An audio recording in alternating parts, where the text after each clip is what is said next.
Hello student. आज के इस वीडियो में हम लोग पुनः अव्यय को पढ़ेंगे। देखिए, अव्यय यानी जिसका व्यय न हो उसको हम अव्यय कहते हैं।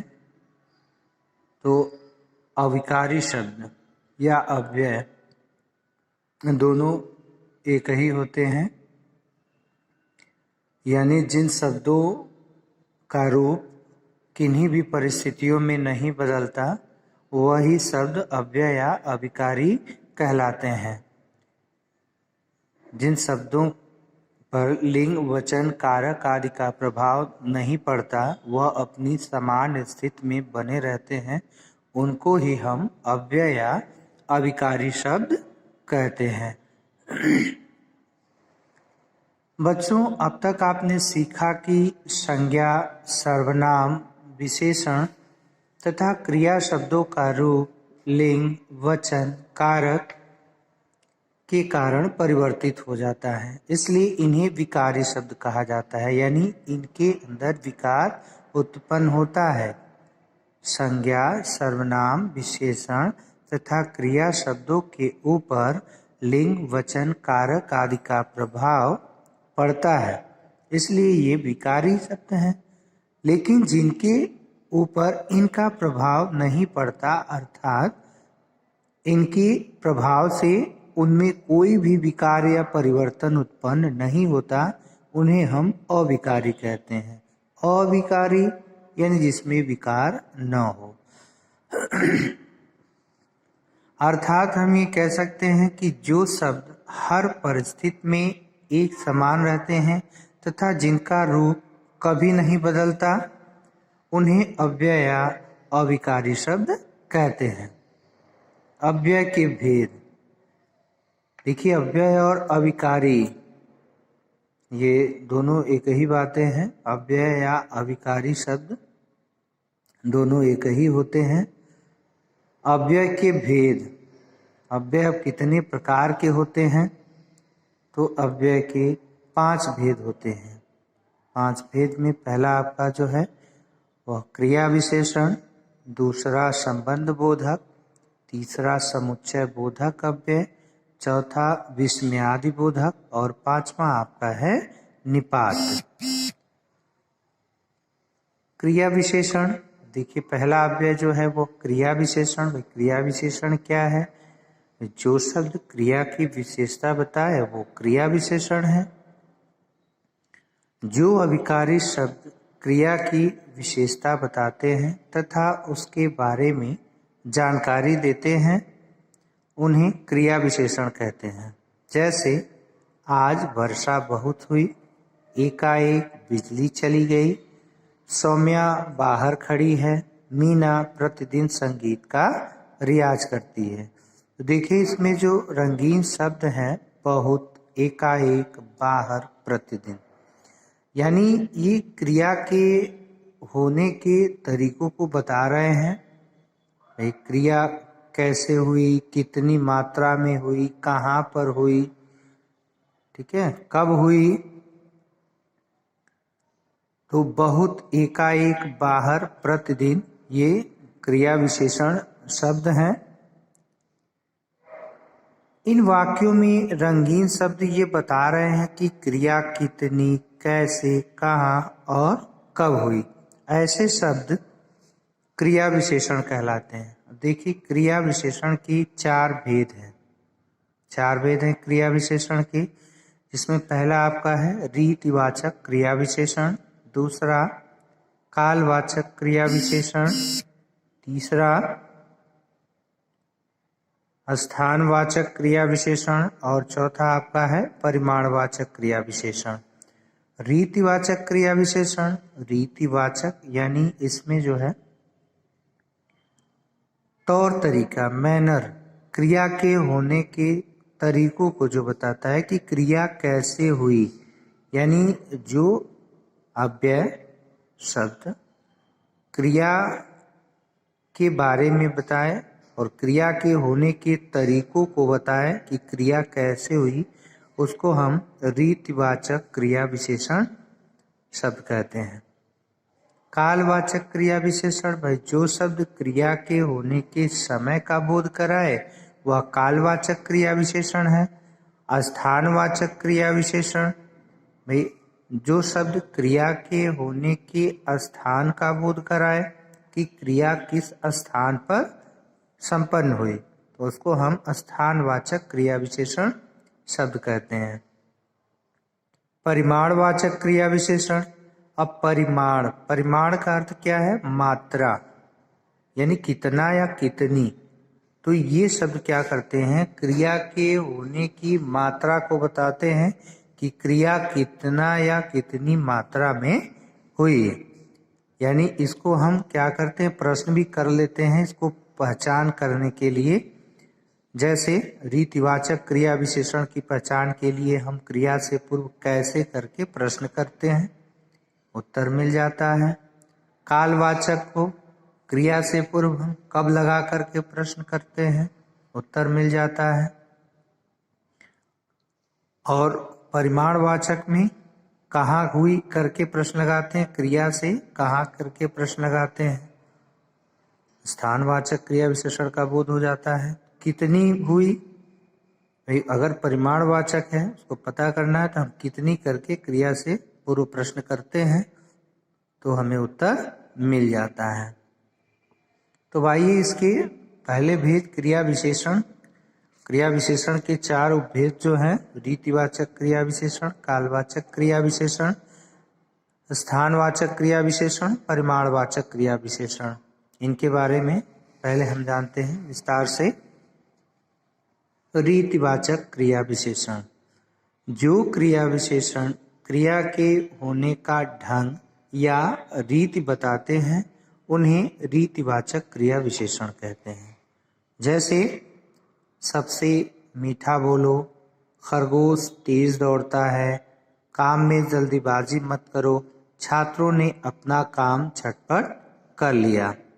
इसमें मीठा, तेज, जल्दीबाजी और झटपट ये शब्द क्या है? कह रहे हैं कि इन वाक्यों में मीठा, तेज, जल्दीबाजी तथा झटपट शब्द क्रिया के होने का ढंग बता रहे हैं। ढंग यानी तरीका, मैनर, कैसे क्रिया हुई है। अतः ये रीतिवाचक क्रिया विशेषण है।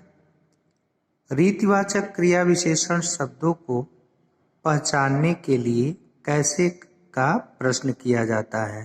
जैसा कि मैंने अभी पहले ही बताया आपको कैसे करके हम प्रश्न करते हैं। कुछ रीतिवाचक क्रिया विशेषण शब्द इस प्रकार से हैं: जल्दी जल्दी, ध्यानपूर्वक, सावधानीपूर्वक, सहसा, धड़ाधड़, सुखपूर्वक, झटपट, अचानक, एकाएक, शीघ्रता, शीघ्रता से, जैसे जैसे, प्रेम पूर्वक, नियम पूर्वक, शांति पूर्वक, कठोरता से, प्यार से आदि। दूसरा आपका है इसमें कालवाचक क्रिया विशेषण। कालवाचक क्रिया विशेषण भाई जो क्रिया के होने के समय का बोध कराए उसको हम कालवाचक क्रिया विशेषण कहते हैं। जो अभिकारी शब्द क्रिया के होने का समय बताते हैं उन्हें कालवाचक क्रिया विशेषण कहते हैं। जो अभिकारी शब्द क्रिया के होने का समय बताते हैं उन्हें कालवाचक क्रिया विशेषण कहते हैं। उदाहरण देखिए, मैं कभी कभी घूमने जाती हूँ, दीदी प्रतिदिन व्यायाम करती है, सदा सत्य बोलना चाहिए, माँ परसों जयपुर जाएंगी। कभी कभी, प्रतिदिन, सदा, परसों सभी क्या है? क्रिया के होने के समय को बता रहे हैं। कभी कभी घूमने जाने की क्रिया कब? कभी कभी। दीदी प्रतिदिन व्यायाम करती है, कब करती है? प्रतिदिन करती है। कब सत्य बोलना चाहिए? सदा सत्य बोलना चाहिए। माँ कब जयपुर जाएंगी? तो परसों जयपुर जाएंगी। यानी हम क्रिया से पूर्व कब करके प्रश्न करते हैं, उत्तर मिल जाता है हमको, वो कालवाचक क्रिया विशेषण शब्द होता है। इन वाक्यों में कभी कभी प्रतिदिन, सदा तथा परसों शब्द क्रिया के काल की विशेषता बता रहे हैं, अतः ये कालवाचक क्रिया विशेषण है। कालवाचक क्रिया विशेषण शब्दों को पहचानने के लिए क्रिया से पूर्व कब का प्रश्न किया जाता है। कुछ कालवाचक क्रिया विशेषण शब्द इस प्रकार हैं: आज, कल, परसों, अभी, अब तक, जब, कभी, बाद में, पहले, रोज, हमेशा, सर्वदा, प्रायः, अक्सर, तुरंत, प्रातः आदि। तीसरा देखें, स्थानवाचक क्रिया विशेषण। स्थानवाचक क्रिया विशेषण वह जो क्रिया के होने के स्थान का बोध कराए। जो अविकारी शब्द क्रिया के होने के स्थान की जानकारी देते हैं उन्हें स्थानवाचक क्रिया विशेषण कहते हैं। जिधर देखो उधर लोग ही लोग हैं। कचरा इधर उधर मत फेंको। बहुत से लोग बाहर खड़े थे। बंदर ऊपर बैठा है। तो यहाँ जिधर उधर, इधर उधर, बाहर, ऊपर, ये सभी स्थान का बोध करा रहे हैं क्रिया के होने की। तो ये स्थानवाचक क्रिया विशेषण शब्द हैं। पिछले पृष्ठ पर दिए वाक्यों में जिधर उधर, इधर उधर, बाहर, ऊपर क्रिया के होने के स्थान का बोध करा रहे हैं। ये स्थानवाचक क्रिया विशेषण हैं। स्थानवाचक क्रिया विशेषण शब्दों को पहचानने के लिए कहाँ का प्रश्न किया जाता है। कहाँ करके हम प्रश्न करते हैं, उत्तर हमें मिल जाता है। जब क्रिया से पूर्व प्रश्न करेंगे कहाँ करके तो हमको उत्तर मिल जाएगा। स्थानवाचक क्रिया विशेषण शब्द का पता चल जाएगा। कुछ स्थानवाचक क्रिया विशेषण शब्द इस प्रकार हैं: यहाँ, वहाँ, इधर उधर, जिधर, आगे पीछे, दाएं बाएं, अंदर बाहर, दूर पास, ऊपर नीचे, आसपास, सर्वत्र आदि। यानी इन शब्दों से स्थान का बोध हो रहा है। कहाँ? यहाँ। कहाँ? वहाँ। चौथा आपका है परिमाणवाचक क्रिया विशेषण। परिमाण यानी मात्रा, कितना हुई, यानी क्रिया। जो अविकारी शब्द क्रिया की मात्रा या परिमाण बताते हैं उन्हें परिमाणवाचक क्रिया विशेषण शब्द कहते हैं। उदाहरण देखें: ज़्यादा मत बोलो, रात में कम खाना चाहिए, जितना परिश्रम किया उतना फल मिला, आज मैं कम चला। तो यहाँ पर ज़्यादा, कम, जितना, उतना, कम, ज़्यादा, कम, जितना, उतना तथा कम शब्दों से क्रिया की मात्रा का बोध होता है, अतः ये परिमाणवाचक क्रिया विशेषण है। कुछ परिमाणवाचक क्रिया विशेषण शब्द इस प्रकार हैं: बहुत, कम, ज़्यादा, थोड़ा, अधिक, अत्यधिक, खूब, पर्याप्त, केवल, जरा सा, लगभग आदि। परिमाणवाचक क्रिया विशेषण को पहचानने के लिए कितना या कितनी का प्रश्न किया जाता है। अब देखिए क्रिया विशेषण और विशेषण में अंतर। क्रिया विशेषण जो शब्द क्रिया की विशेषता बताए वो क्रिया विशेषण है, और जो शब्द संज्ञा या सर्वनाम की विशेषता बताए वह विशेषण है। क्रिया विशेषण क्रिया की विशेषता बताते हैं, जबकि विशेषण संज्ञा और सर्वनाम की विशेषता बताते हैं।